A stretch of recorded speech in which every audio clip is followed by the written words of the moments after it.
recording. So if we want, again, this vector A, B, and C to be an element of the span, you gotta write it as a linear combination of the vectors in the span. So you get yourself here C1, for example, and C2. And those C's are going to be multiplying the vectors in the spanning set. So the 1, 2, 1, and the negative 1, 3, and 2. So if you want conditions, as you can see, we can formulate some conditions, right? The top, again, component needs to be C1 minus C2. The second component needs to be 2C1 plus 3C2. And the bottom component needs to be C1 plus 2C2, right? Mm-hmm. That's how these will play. And you have over here these three, again, variables, the C1, C2, and C3. And there's no other conditions that you can really enforce here. So you pick the constant C1 and C2, and then you can generate the vectors A, B, and C.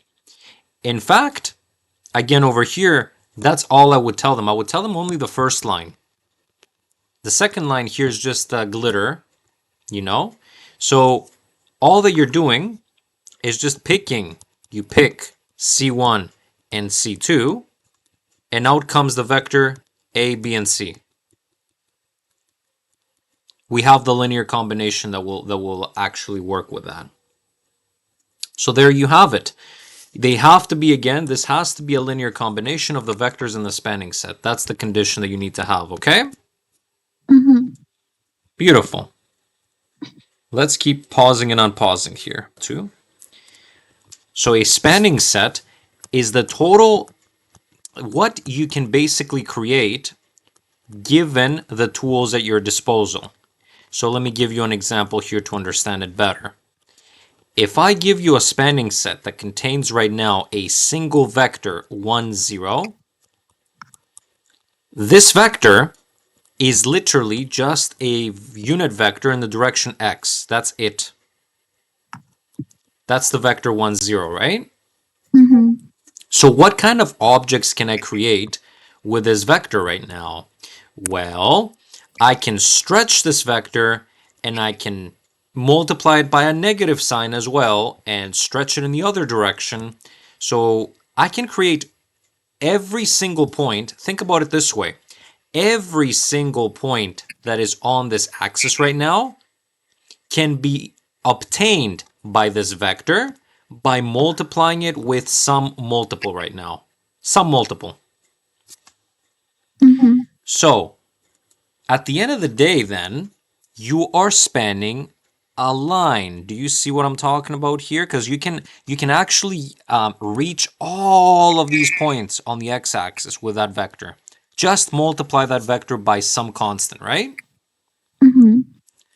So when we say the spanning set is this single vector, we can write it as any multiple of this vector. That's what it spans. And then you'll notice we said that this spans a line. Interestingly enough, you know what the equation of a line is? It's some direction vector times a constant plus a point. So you can see the similarity here, okay? And the direction vector would be, for example, 1, 0, and the point that you go through would just be 0, 0. Do you see that? Mm-hmm. So you would conclude here that this spanning set spans a line in R2, okay? A line in R2 that goes through the origin. You see? That's what you would conclude. And I can give you one more example to make this even more clear. So all spanning sets are linear combinations. Let me give you a spanning set that has these two vectors now. So let's say 1, 2, and 0. Keep it simple again. Maybe -1, -2. 2 or something again interesting. Like that. It doesn't have to be just unit vectors. On a plot now, how do these look? Well, the first vector is 1 and 2, so it looks kind of like this, taller than it is wider. Okay, and the other vector is 0 and negative 1, so it looks like kind of like this. Make sense? Mm-hmm. Well, when you add them together, you can add them together, any scalar multiple of them, okay? But let's just say I'm adding them as they are right now. You can see it can generate other vectors that look maybe like this. If I scale the red one to become bigger, for example, and the yellow to become smaller, I can get another vector, for instance, that looks like this right now. It's a little bit more tilted that way. I can reverse the red one, so I can make it go down instead by multiplying by a negative. And now we get a vector in total that changes completely direction. All these vectors that I'm generating, though, they seem to belong to the plane R2. You see, all of these vectors that I can create literally fall somewhere in here, you know? Every single one of them, somewhere in there. Mm-hmm. You see all of them. And you can create any combination you want here. Again, as long as you stretch or shrink these vectors, you can create any combination you want right now in that plane. So the spanning set, you expect it to be a plane in R2 again.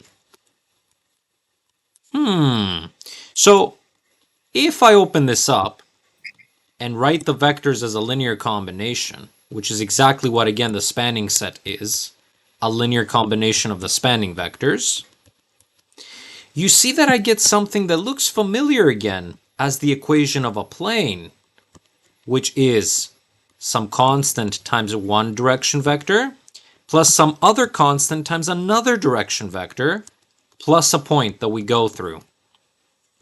Well, here are the direction vectors, you know, d1 and d2, and here are the constants.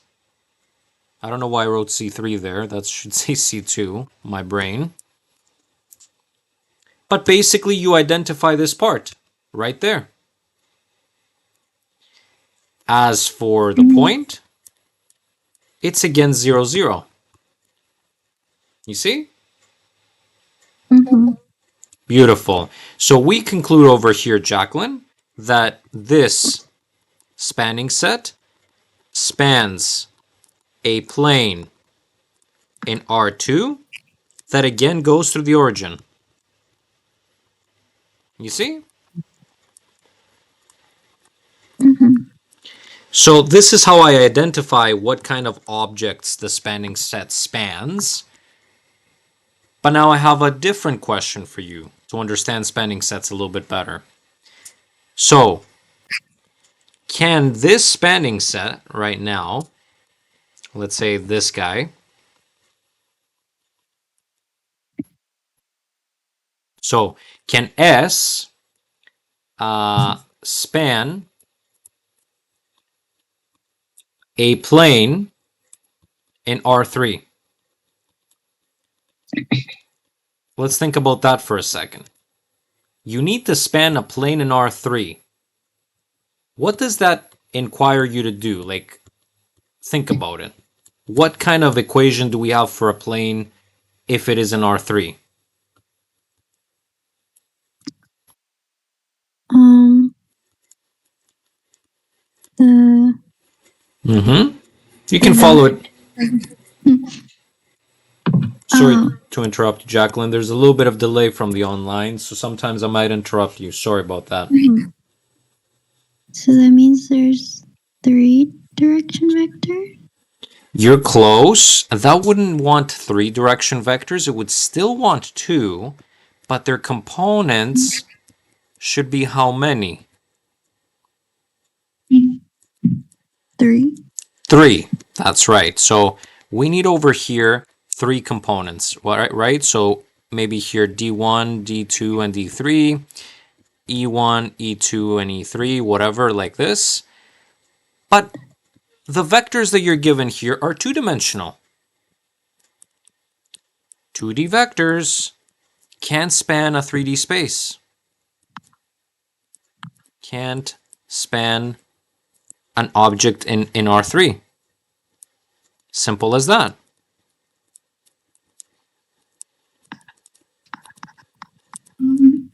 And that's not hard to understand, right? Like, if your plane was tilted in R3, you know, if you had a coordinate system like this, and you had a nice plane, let's say it was going diagonally, like that, just diagonally. Well, if you have two-dimensional vectors right now, your vectors are locked into this plane right here in the xy plane. You know, these would be on this plane over here. I want to make sure you understand. Like they would be literally locked on that xy plane. So how would you create a vector that is up here? Like what linear combination would get you a vector that is up there right now? None of them. You can't reach up there. Do you see what the problem is? So you need, again, you need your vectors to be three-dimensional, the ones that are in the span now. That's the problem here. I'll make the vectors simpler. I'll make them like that so that they really are the unit vectors. 0, 1, and 1, 0.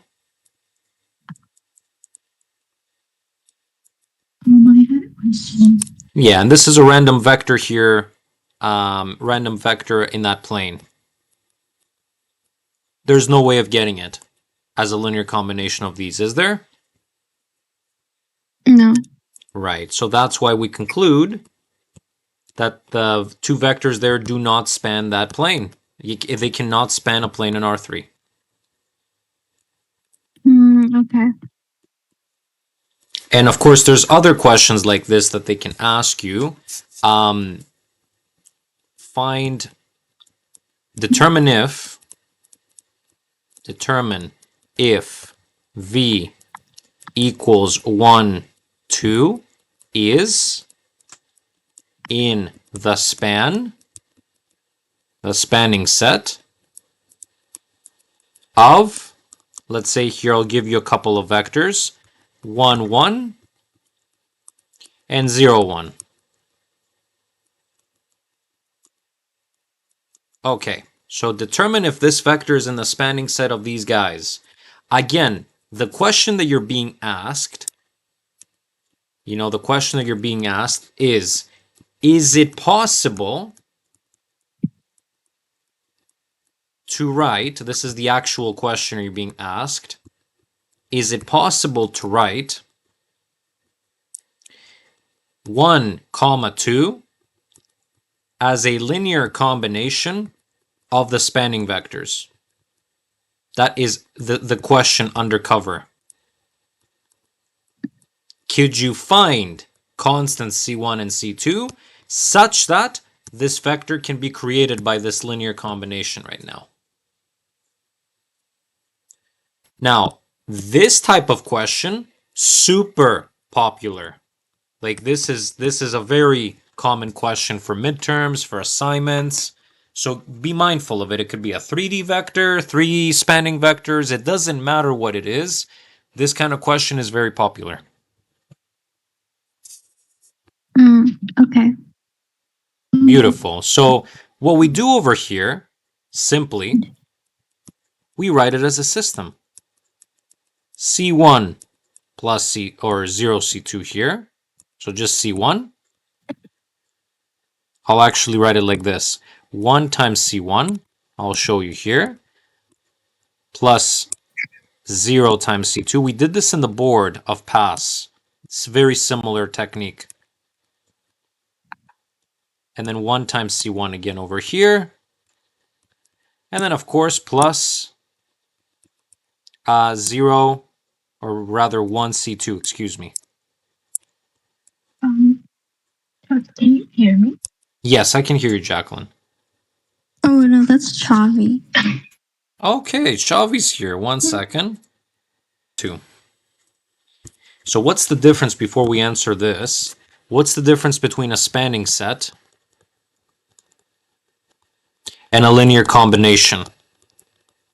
Not much, but the spanning set is something very specific. The spanning set is the object that you can create out of any linear combination. A linear combination is a very specific thing. So let's say 2 times the vector 1, 2 plus 1 times the vector 1, 0. That's a linear combination of two vectors right now, you know, v1 and v2, right? Yeah. Okay, so the spanning set, get ready for this, is all possible linear combinations. It's a set. All possible linear combinations. So again, let me give you an example so that you understand it more deeply. Suppose I introduce you a spanning set that says here again 1, 0 and 0, 1. A linear combination of these vectors could simply be 2 times the first one plus 5 times the second one, right? That's a linear combination, right? Yeah. Another one could be 1 and 1. Correct? Yeah.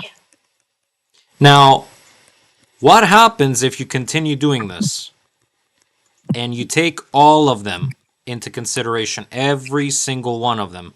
Do you know what happens? A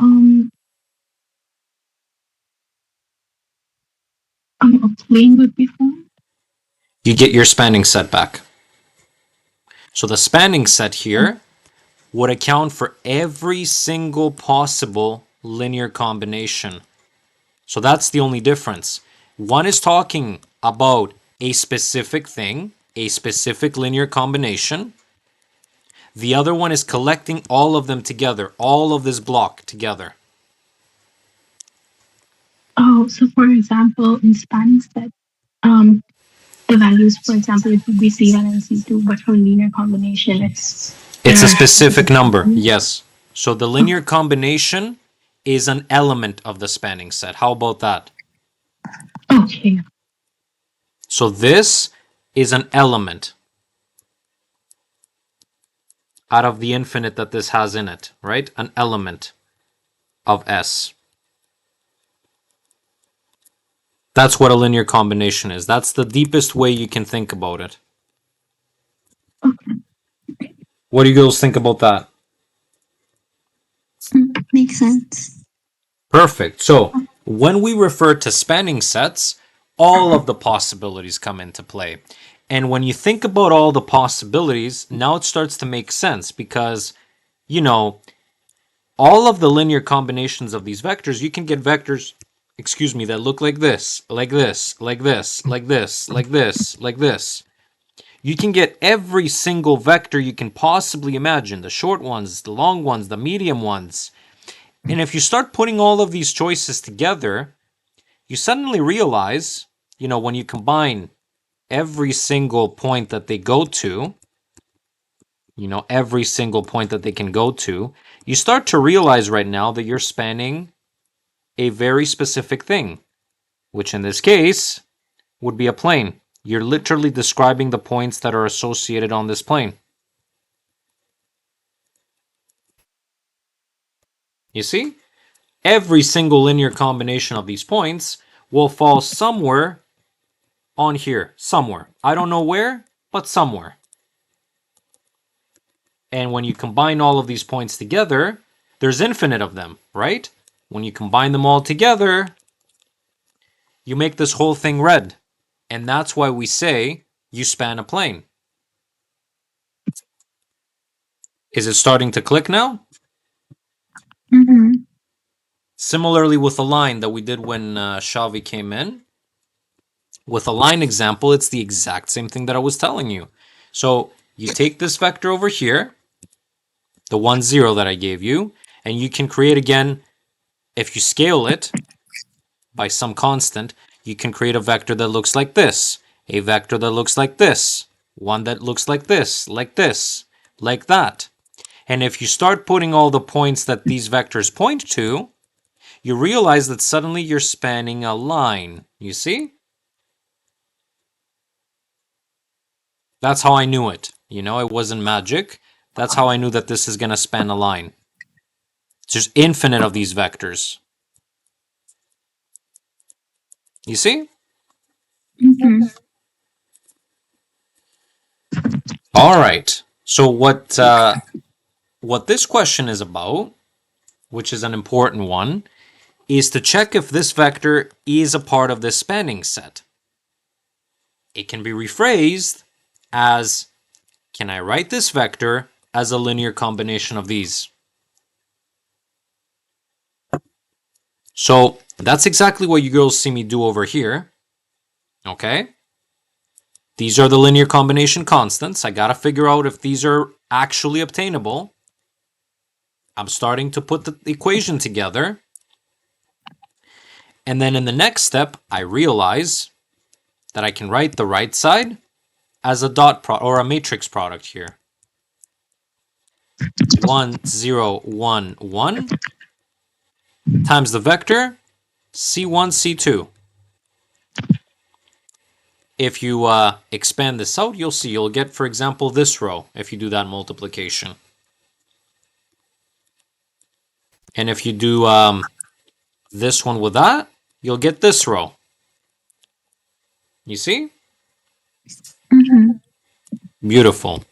So we've set this up as a matrix here. I can write it as an augmented matrix. So when we say augment here, you put it together.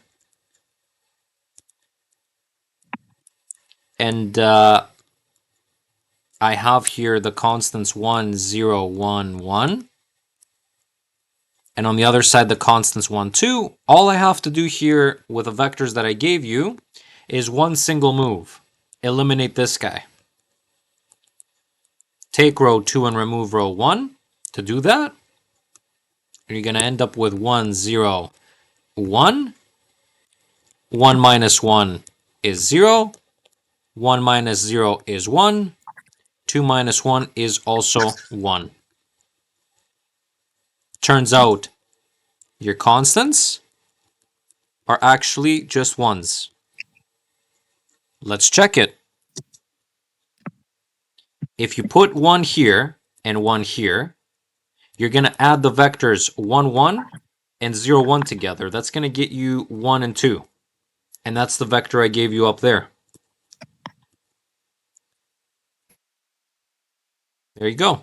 You can get it. If you replace these with ones, you can get that vector up there. You see? Mm-hmm. So you conclude when you figure out what those numbers are, you say V is an element of S.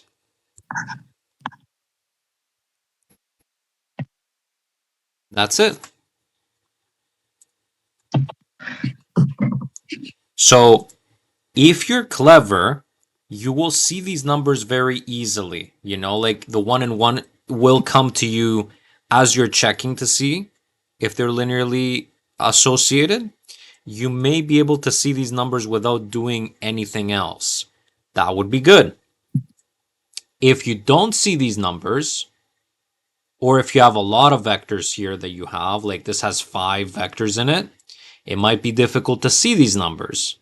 That's where the matrix comes in. And when you set it as a matrix equation, the matrix never lies. You can find them through there. But if you have a keen eye, sometimes you can come up with them without doing any matrices, right? Mm-hmm. What do you think about this one? Makes sense. Shavi?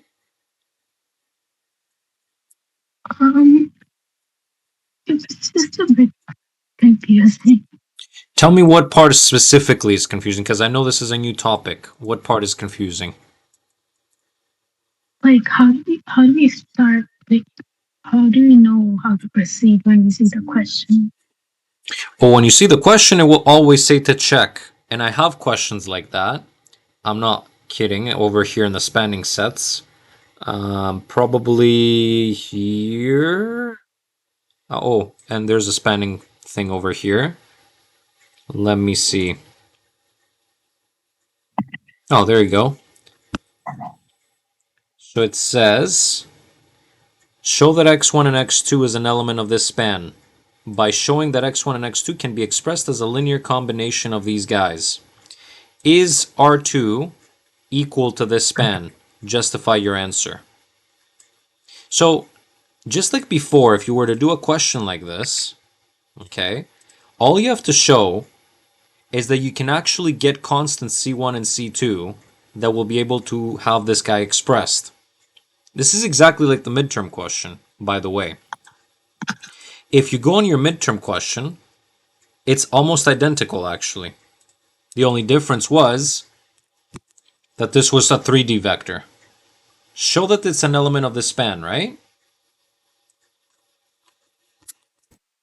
So it might not have been obvious. It might have not been obvious here. But what I'm doing, look at it carefully. Look at this part exactly over here carefully. Look at it. Memorize what is going on in your eyes. Close your eyes. And open them now. Isn't it exactly the same thing? Yeah. But you made this a random vector, x and y. I see no difference. So my question is asking to show a specific vector is an element of your span. That question up there is asking a random vector a, b, and c if it's an element of this span. So if I was to go all the way through, girls, and I don't recommend doing that for such a small question, but this is the kind of equation you would come up with. And remember that there's numbers in front of these guys, like 1 and -1, 2 and 3, okay? And then you have over here 1 and 2. So you would be able to write this again as a matrix equation, just like I did on the other one. You'd put the coefficients here, 1, -1, 2, 3, 1, and 2. And you'd put the constants, C1 and C2, over there. This is equivalent to, again, if you do these multiplications, you should get back each of these rows. And of course you do. So what happens here, you can augment this if you want to go even further. Okay, you can augment it, and it will become this: 1, -1, 2, 3, 1, and 2 equal to A, B, and C. Okay, so the moves, you have to row reduce it. Okay, so I start by making these 0. R2 minus 2R1 is one move. R3 minus R1 is another move. And I start going at it. Top row is unchanged. Middle row, 2 minus 2 is 0. 3 plus 2 is 5. And then B minus 2A over here. You keep going. 1 over here minus 1 is 0. 2 minus 1, so plus 1 is 3. And then you have C minus A. You keep on row reducing this, but you may have noticed that this is going to get you a row of zeros here at the end, if you haven't noticed this. Let's take a look how this will work. So, you can go ahead and make this a 1 by dividing by 5. But before I do that, maybe I can also eliminate this using the 5. what I can do is I guess, first divide row 2 by 5. I guess that would be the move before I do anything else. You go ahead. You get 0, 1, b minus 2a over 5, a, and c minus a. Bottom row is the same. Now, you get rid of the bottom row by doing R3 minus 3R2. And then we have 1 minus 1, 0, 1, 0. And we have to be careful again, because we're basically eliminating that third row. Second row stays the same. So b minus 2a over 5. And then you have the third row minus 3 times the second row. That's a lot of things. C minus a minus 3 times b minus 2a over 5. It's a lot of things here. C minus a minus 3b over 5 plus 6a over 5. So I guess you can write it as, if this is 5a over 5, you can write it as c plus 1a over 5 minus 3b over 5. I guess that will be fine. So c plus a minus 3b over 5 simplified here. Okay. Good. And then at the end of the day, you have one more move to do here. Take row 1 and add row 2 to it. I'm doing the row reduction here because you haven't seen a lot of letter row reductions before. It's only usually numbers. So it's good for you to see this with letters as well. You can do it with letters. Just be careful, because it's more difficult, of course. So if we add row 1 with row 2, you get the 0 here. And then these two, if you add them, you get a plus b over 5 minus 2a over 5. That would be 5a over 5 here. So 3a over 5 plus b over 5. In other words, 3a plus b all over 5. So there are constants, you see? There's the constants. We got that C1 needs to be 3a plus b over 5. C2 needs to be b minus 2a over 5. And this gives a restriction.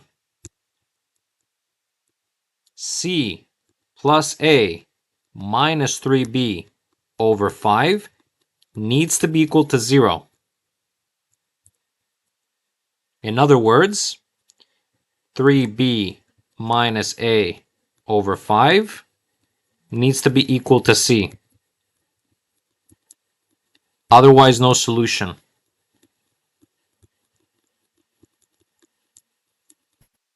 There we go. So it looks to me like it's possible, right, that these guys span over here. They can span any vector in R3, but under restrictions, it looks like. So let me be careful about that. The important thing, though, is I found what constants need to go in every single time. So if you give me, right now, any vector in R3, any vector. Let's try one just for fun. Give me a vector in R3.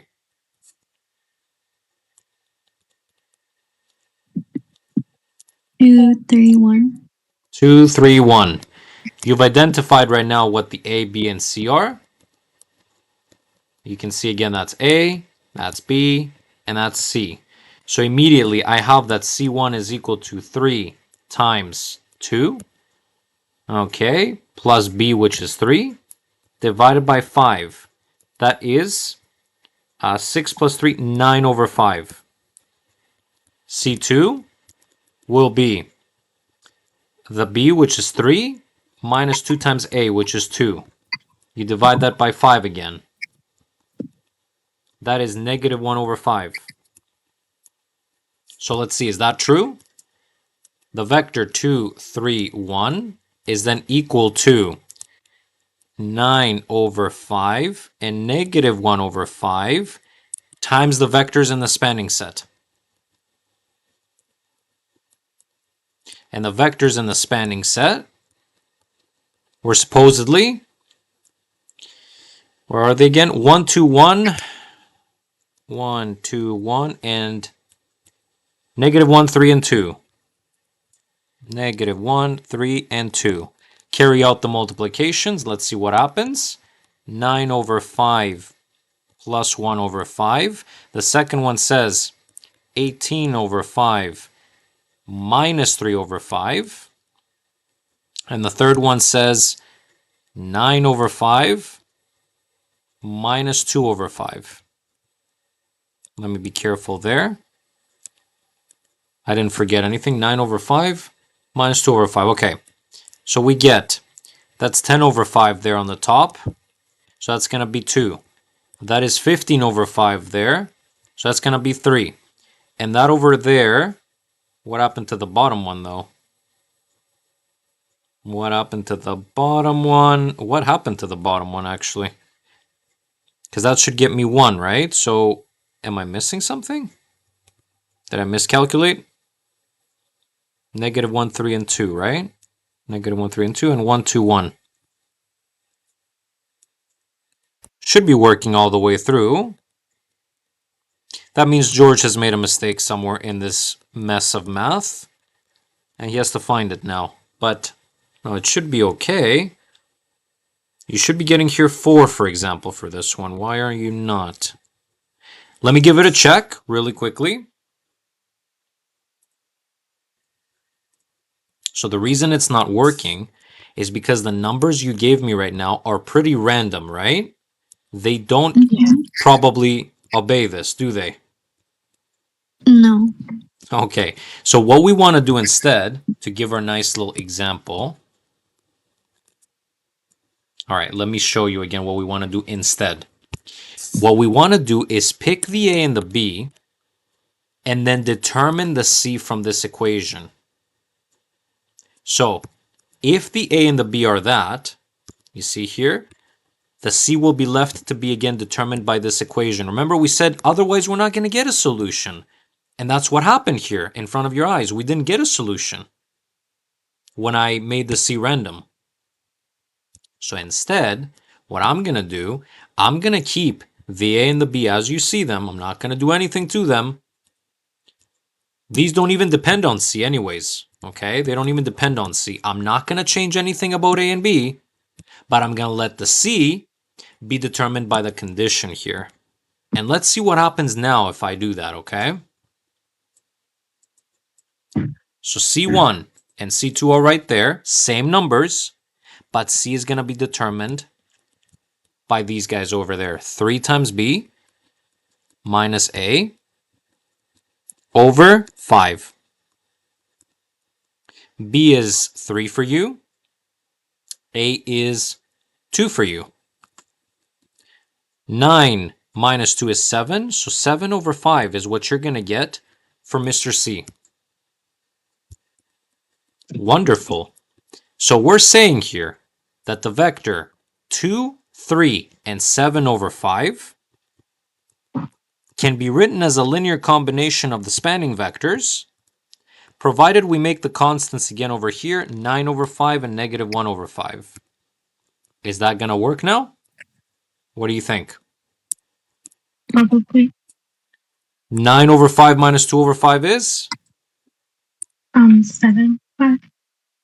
Did we get what we started with? Yeah. And that's how linear algebra works. So you have a restriction here, which means, let me make you understand this. It means that your two poor vectors here, your two poor vectors, they can span most of the vectors of R3. Not all of them, most of them. What do I mean by most of them? They can span the vectors in R3 where the third component of the vector is related to the other two by this equation that we wrote down over here.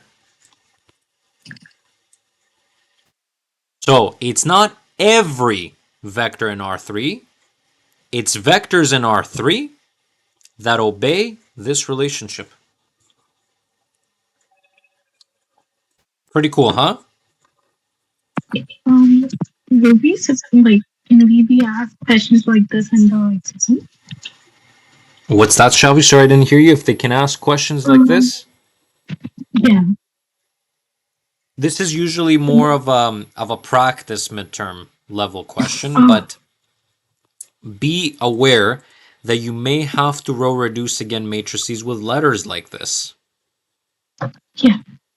Okay, and even if we find again solutions, sometimes they're under conditions like this one, because you can clearly see here, we want this guy to be a row of zeros. If he's not a row of zeros, we don't get a solution right now if this is not a zero on the right. Yeah. That's why I set this guy to 0, and I got an answer for what C is restricted to be. I could have isolated for A or B here, by the way. I just chose C because it was already convenient, right?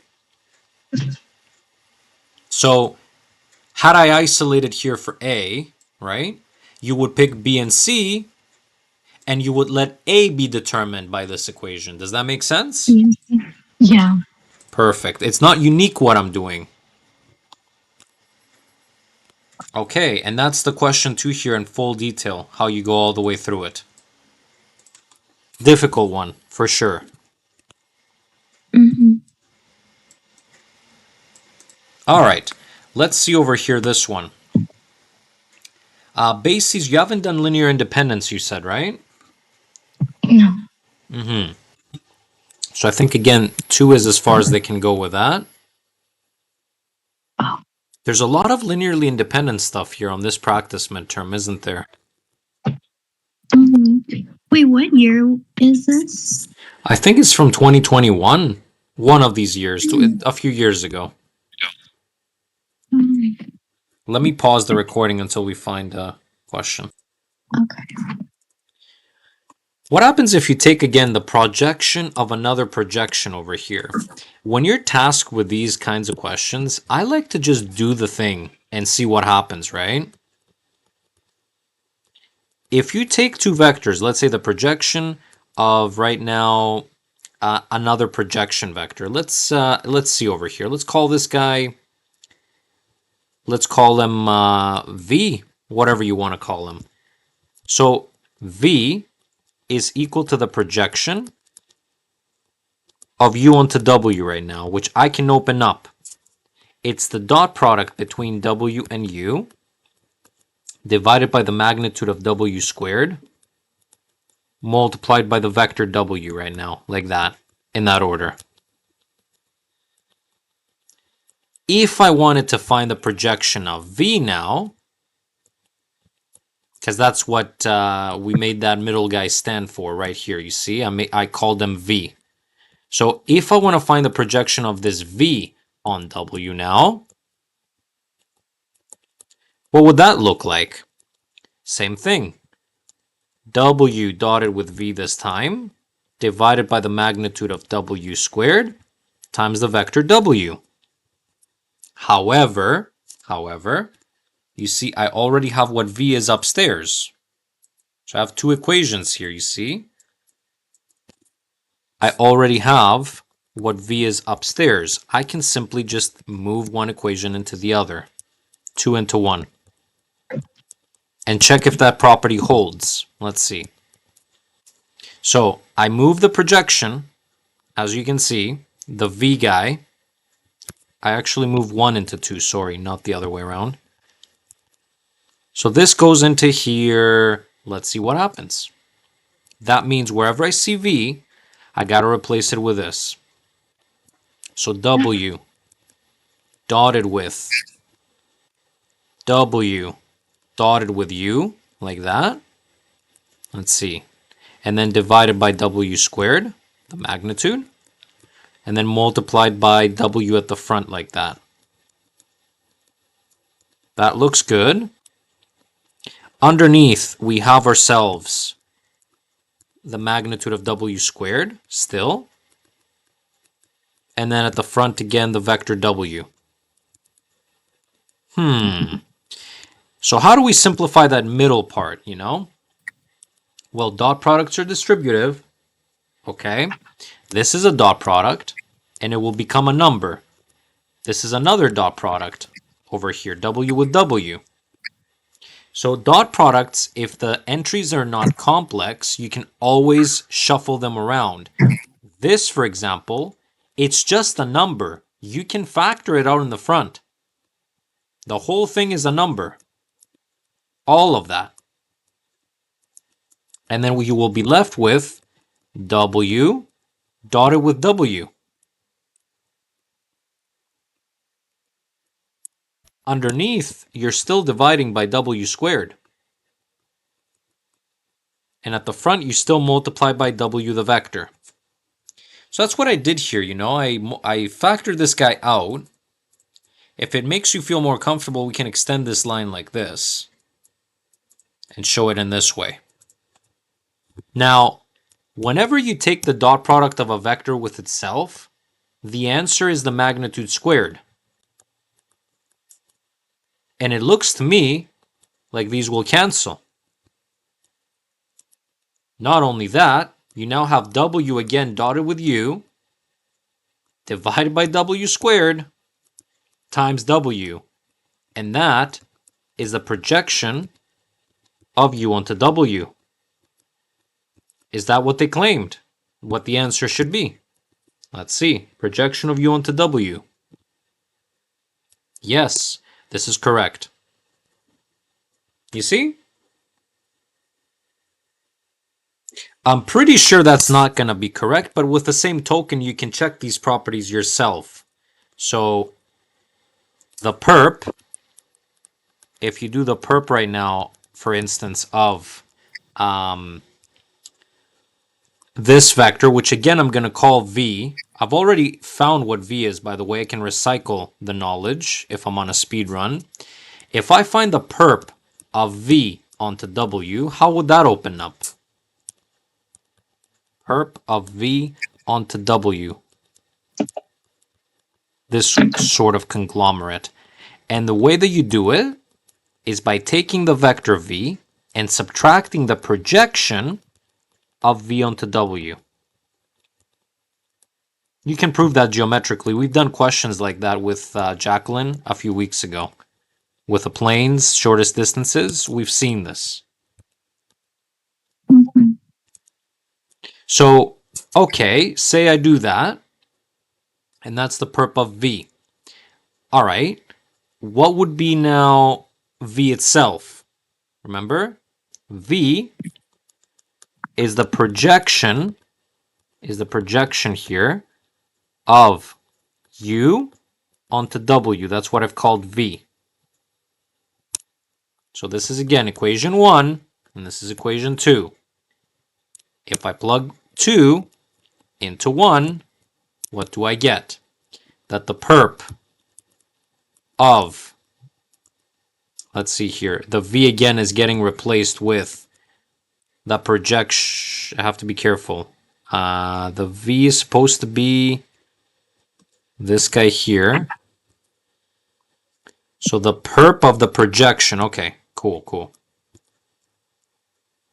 All right, V does represent the projection, so we shove it in here. And on the other side, we had this. But V again is the projection. I'm substituting back. So V is the projection of U onto W. And then we have another element here where I'm going to replace again the V with what it is. The V again is the projection of U onto W. We proved in part A, though, that this just undoes itself, basically. It's still just a projection. We just proved it in part A that this simplifies down to this. It's just the same thing. If you do a projection twice, you don't change anything, basically. So guess what? Do you see what's happening here? You have this minus this. The answer to that subpart is that you get 0 from the operation. Is that what the question claimed? Let's see. So the perp over here, the perp operator, acting on a projection. That's what V represents again. It represents the projection. That's the kind of stuff they like to ask for proofs. This should be 0. Is that what they claimed? That is not what they claimed. They claimed if we can take the opposites. That is untrue. Right? We should be getting 0 on the other side. Technically, again, maybe you can write the 0. No, you can't really write the 0 like this. No, in no way is that possible. And they ask what you get if you do perp of perp. I know you've never wondered about these questions before, but I guess that's a good time to discuss them. Perp of perp. So we're always going on to W, whatever we're doing here. Always taking the perp again onto W. Once again, I can call this guy over here some other vector, maybe S. I already have that vector, though, if you think about it. I already have him, like I know how to open it up, basically. S is the vector U minus the projection of the vector U onto W. I know that for a fact. And then, since I know that this is the perp, I take the perp one more time, basically. That's what I'm doing on the left here. So this can open up. Hold on, before I move on. How would this open up? As you would expect. You would get S minus the projection of S onto W, just like a regular perp would. So that's again equation 1. That's equation 2. Here we go again with the back substitution. 2 will go into 1. Alrighty. So the perp onto W of another perp, like this, can be written as S, which is again this vector right there. I'm going to copy it all the way in.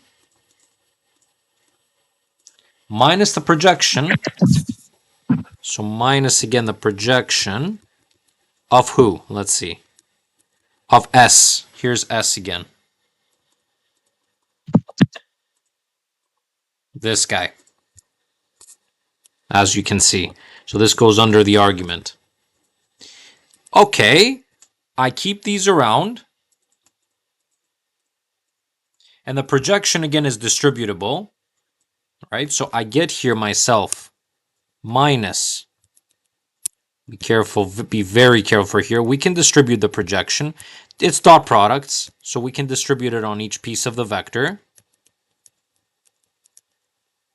So we can do here this, but then we get the projection again of a projection, which we know is the projection itself.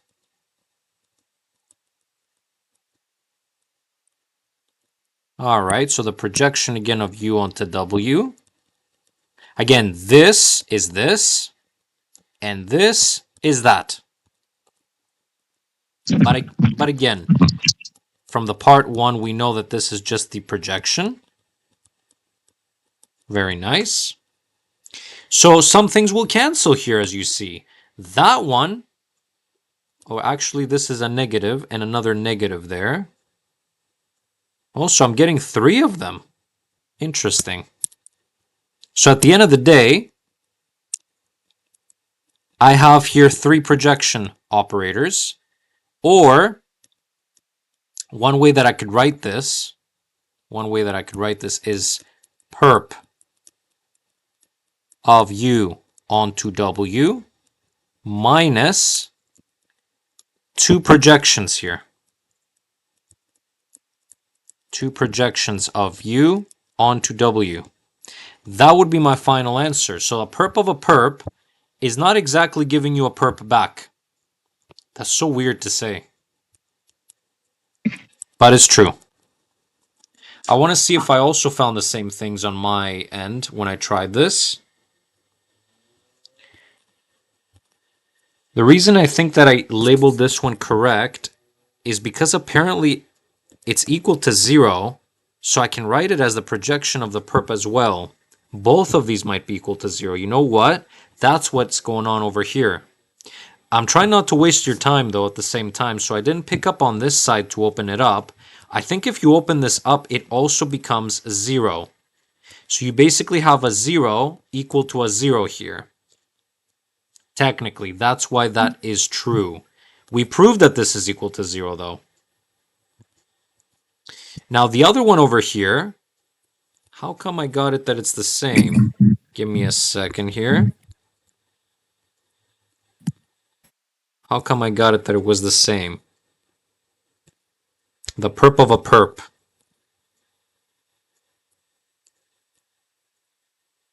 Okay, so perp is equal to this. We know that. And if we take it twice, is this distributable, though? Perp of u minus the perp of the projection. Do you think I missed a negative sign here? Is that what happened? Because if I had a negative sign here, these would have canceled. Like, is that what's going on? It is what's going on, isn't it? Let me see. Do you see that? Yeah. Right there. Yeah. There is a negative sign that we missed. Oh my god. That's on me. I apologize. If you do it fast, this is the kind of stuff that you get wrong, right? So this proj cancels this proj right now. You see? Plus and minus. And you do end up with this. It's not the other way around. Okay, so that one is true as well. As for the third one, you'd have to open this up. The projection of a perp, right? The projection of a perp. And if you do so, you end up with, you know that the perp is u minus the projection of that vector onto the base vector, the w. Projections are distributable. So you can take the projection of u right now over here with respect to w minus projection onto w of the projection. It's annoying to say. But we discovered from part A again that this is simply the projection itself. And you can see that this will cancel with this to give you 0. That's what's happening there. So I opened this up as well. There's an equal sign here. So you do get 0. So apparently these are the same because they both yield 0, not because of anything else. So this is for part A.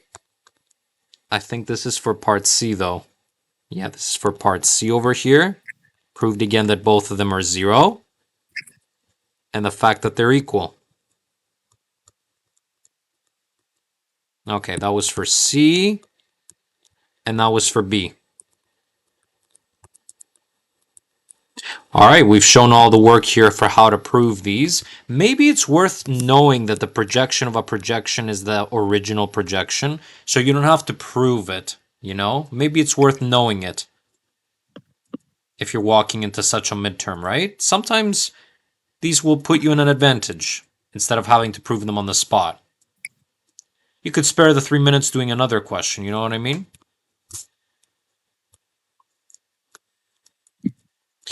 As for D, the projection plus the projection in opposite order is a scalar multiple of W plus U. I don't think so. Again, the projection of W, of U onto W rather, is this dot product that we wrote earlier times the vector W. While the other one, if you reverse it, the dot product looks the same, it's just reversed.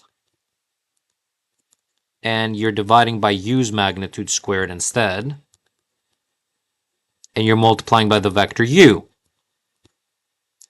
If I was to add these together, I want you to see that these are just numbers over here. The W dotted with U over W squared and the U dotted with W over U squared. These are just constants. So in a way, this would be C1, and in another way, this would be some other constant C2. So when you end up adding them for that part, right, you're going to get a linear combination of the vectors U and W, of course. That's what we want to show here. So linear combination, so C1 times W plus C2 times U.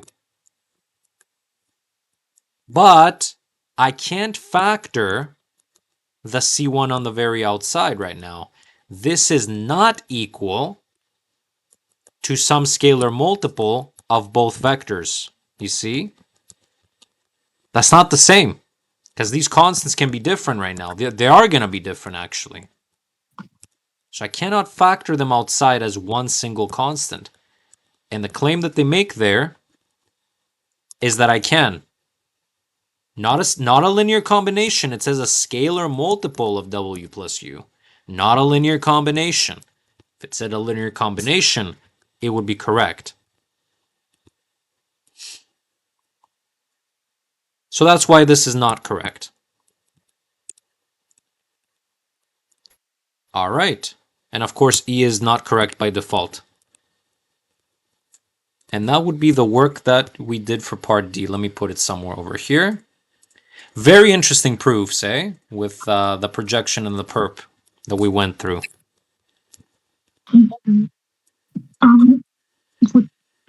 Is there any way to solve these questions quick? Because Yes. I think we have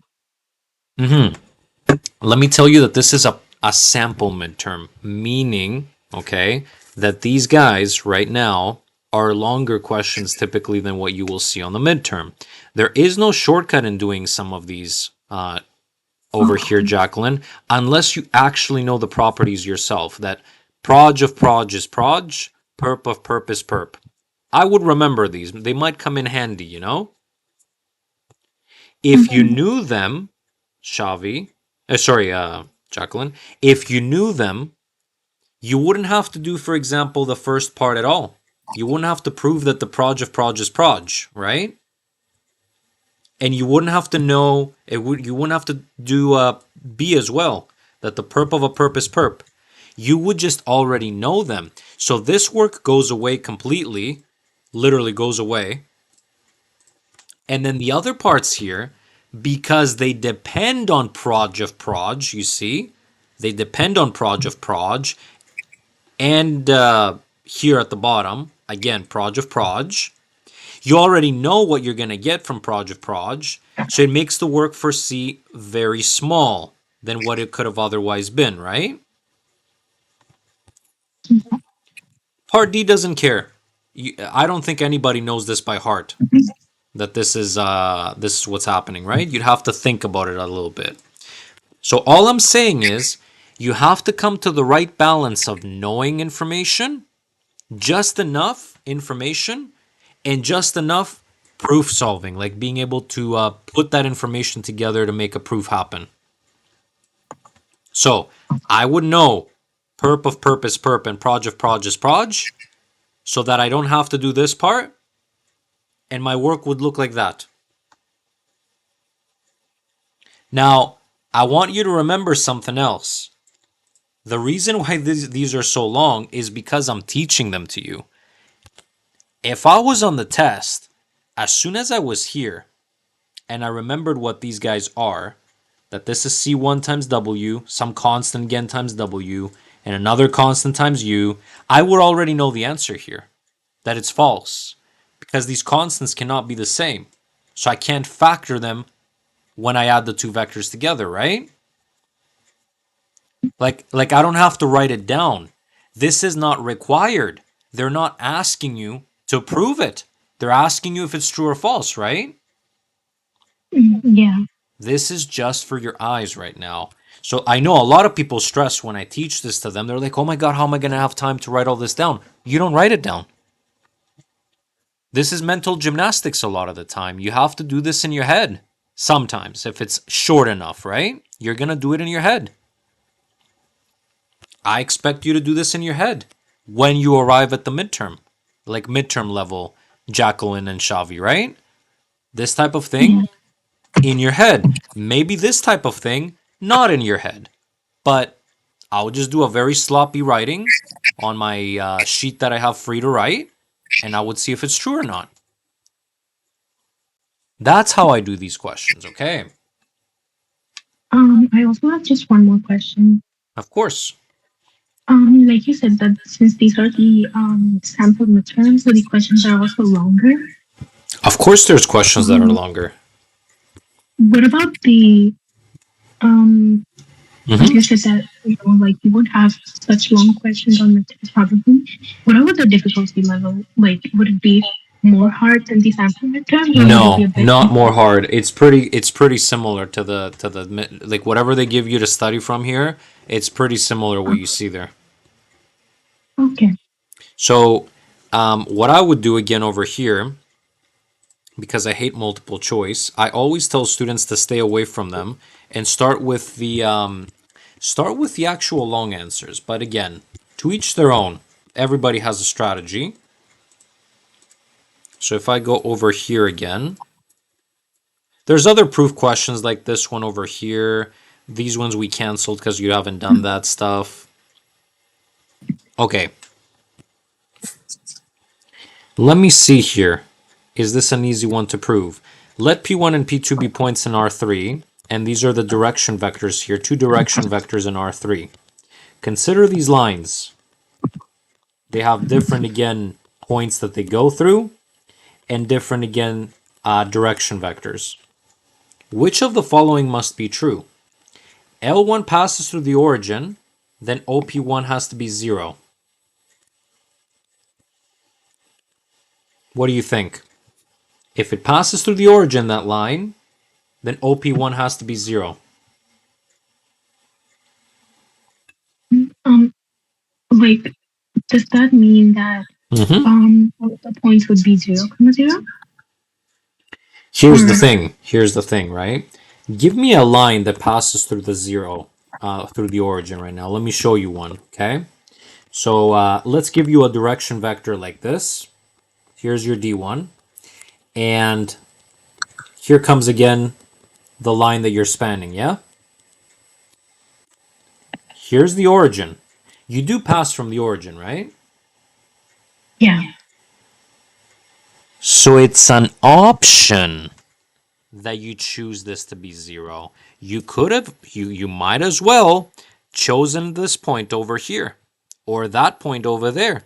Those are not 0 and they still belong on the line that you span. So 0, OP1 equaling again here 0 is an option Okay. out of infinite. You could have chosen any point that's on this line. It doesn't have to be 0. Does that make sense? Yeah. But let me ask the question the other way around now, okay? Let's see if you get this. If I gave you that this is 0, does that mean that the line goes through the origin? Um, I think in that case, maybe like the second point, like one of the points would be on the origin, but it wouldn't pass through. So if I'm telling you here, be careful what I'm telling you. One of the points that the line goes through is 0, isn't it? Oh, it goes to zero. Right. So the other way around would be true. So if I Yeah. gave you that this is 0, it means that you pass through the origin. But passing through the origin does not mean that this is the only choice I have for the point. So Okay. it works this way. So again, watch carefully here what I'm doing. If this is true as well, right? This implies this, but the other way around, it's not.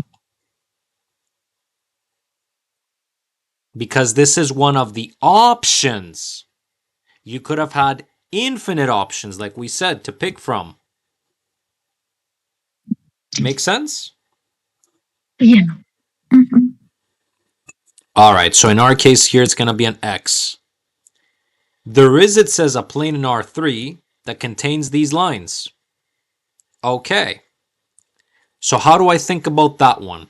I think if these two vectors are again scalar multiples of each other, are they? It doesn't seem like they're implying this, right? These are unique vectors, yeah? Mm-hmm. So I don't see any indication here that these are scalar multiples of each other, yeah? Yeah. If they were scalar multiples, they would look like this. And they would only be able to span a line. You see over here, they wouldn't be able to span anything else, just a line together. But as soon as you move them and make the D2 a little bit different than D1, look what happens now. They have access to all these points like we were saying before. When you combine them together, they have access to all these points that could belong on a plane. They span a plane now. You see? Mm-hmm. Yeah? So, so if one of the vectors, if it's like scalar multiple of the other one or the other vector, then Mm-hmm. it would only span a line. But if they're different, then they can form, then they can span a plane. Yes, so I'll give you justification here so that you have it a little bit as well. Okay. So for B, let's say right now you consider the span of the two lines. So line 1 and line 2. This is equal to considering the span of the vectors D1 and D2 because that's the only thing again that has vector information in the lines. The points are irrelevant right now. The spans of these two should be the same because again, D1 literally creates the line 1 over here. And D2 literally spans the line L2. So these spans are equivalent. This creates this line, this creates that line. The spans are equivalent. However, when I open this up now, you see the span, remember, is a linear combination. All possible linear combinations of the spanning set. Here they are. And now you're left with a conundrum here. Here's what I was telling you at before. If D1 is a scalar multiple of D2, watch what happens here. It's really fascinating. I can substitute that back to my equation up there. And S will now look like this. C1 times T times D2 plus C2D2.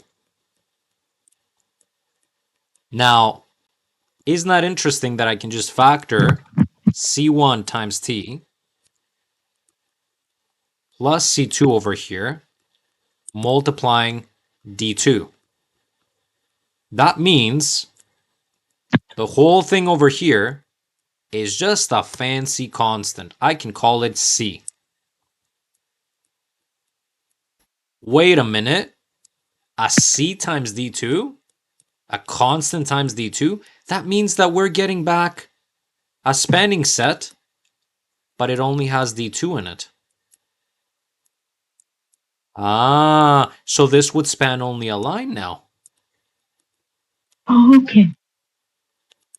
Spans a line. You see? So it collapses down to a single line. And I proved that to you geometrically, like I showed that to you. If the vectors again were parallel, right?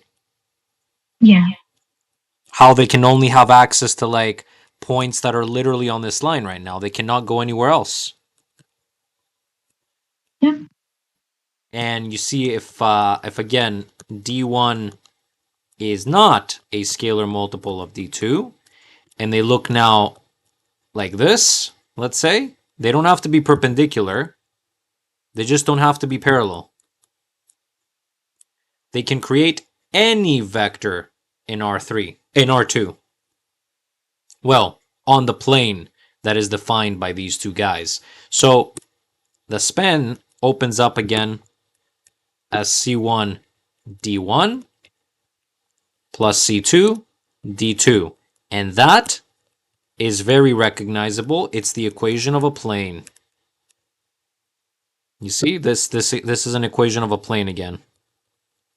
Yeah. And there's no collapsing happening here. There's no D1 relationship with D2 so to cause a collapse of the span. You still span a plane. And the dimensions are correct, girls. So I don't have two-dimensional vectors trying to span a plane in R3. We showed what happens to this with Jacqueline earlier. I showed what happens here if that's the case. If you were trying to describe a vector on a plane in R3, but you had two-dimensional vectors, they can never reach up there. You're outside of their span. You have to have the same number of components as the guy you're trying to span. You have to be in the same dimension. Right. You are in the same dimension. They say if you can span a plane in R3, you are in the same dimension. They don't say anything about these being dependent on each other or scalar multiples, so this should be true. Okay. Finally, over here it says, if L1 and L2 are parallel, and A is any point on L1, and B is any point on L2, then the shortest distance between L1 and L2 is given by the perp of these points. That I think is also true, and we've done it again together as a question. Here's again L1, here's again L2. Here are the direction vectors. If there's, again, a point over here and a point over there, what we can do to find the shortest distance is create this vector AB, take again the projection of it on here, proj of AB onto the direction vector 2, and then create a perp. The perp will look again like this. Let me be careful. Down. That will be the perp of the vector AB on one of the direction vectors, either one. So perp of AB onto D2. Is that what they say you need to do here? It says D1, but A is a point on L1 and B is a point on L2. A is any point on L1 and B is any point on L2. Well, the projection here is happening on D2, if we do it in that order. Look at these guys, they're so sinister. Look what they're doing here. So the projection happens again on the vector D2 if this is the case, if this is the setup. And then, of course, when you do the perp, you take the perp of AB on D2. That's where the projection has happened, on D2's line. If A belongs on the line 1 and B belongs on the line 2, you project on D2. That's very sinister, because a lot of people would have answered true here. I would have answered true if I didn't check it. But this needs to be D2, not D1, the way that they defined it. That's very sinister. It was about this guy here. And last but not least, to finish this one off just to have it complete, the equation this, well, again, we have two direction vectors that indicates we're having a plane of some sort, is the vector equation of a plane through the point P. True. That didn't need a lot of thought there. Two direction vectors and a point is how you define planes, the vector equation of planes. That's it. And none of the statements are true. That's false, of course. Okay. Hopefully I provided enough details here for you girls for that question here. But that's why I'm recording this, because I know you'll want to watch some of this back. Yeah. I was sure of it, don't worry. So, what else? Can I check here the question if I again answered the same back in the day? X checkmark XX. I answered X. There is a plane in R3 that contains these two. Why did I answer that this is not true? Let me see here. What was my justification for 4B before we go? Because I said no on this. Who's right now? That's what I'm wondering. What if V1 is in front behind a V2? Then they couldn't both be on the same plane. I argued about the depth. Oh, but it doesn't matter if these guys are two vectors in R3, right? Random vectors.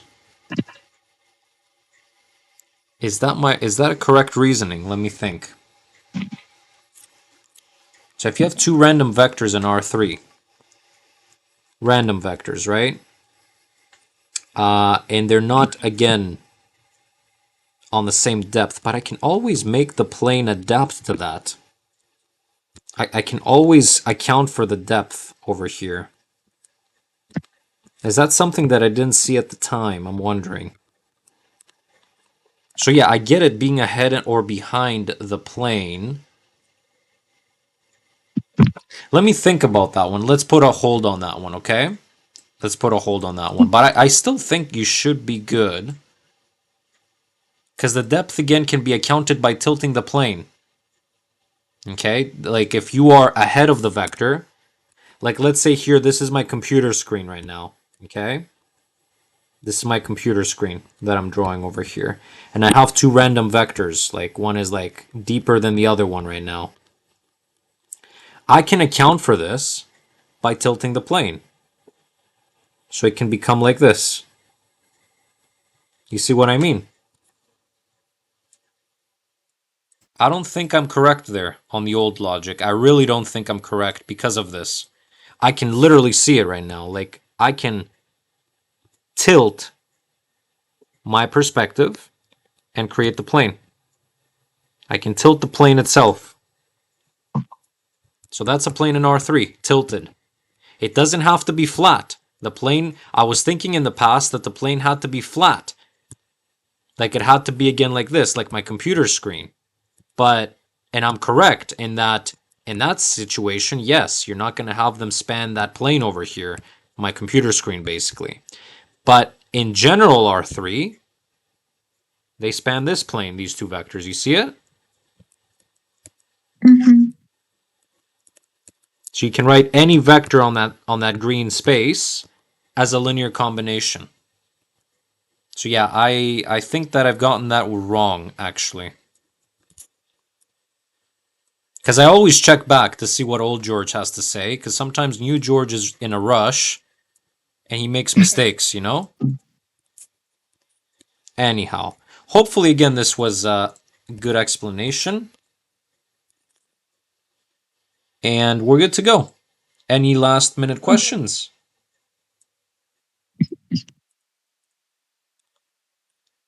These are this is from the PDF that you shared right today Yes, about they're in the. there. They're in there. All of these questions, again, are on the practice. I pulled from the 2021 and from the sample midterm, the one that says sample.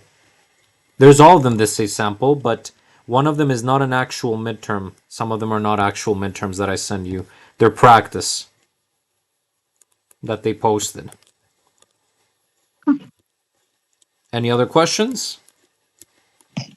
Um, I just have about that one and six, so I can ask it later. Yeah. So I'm gonna pause. Actually, let me stop the recording.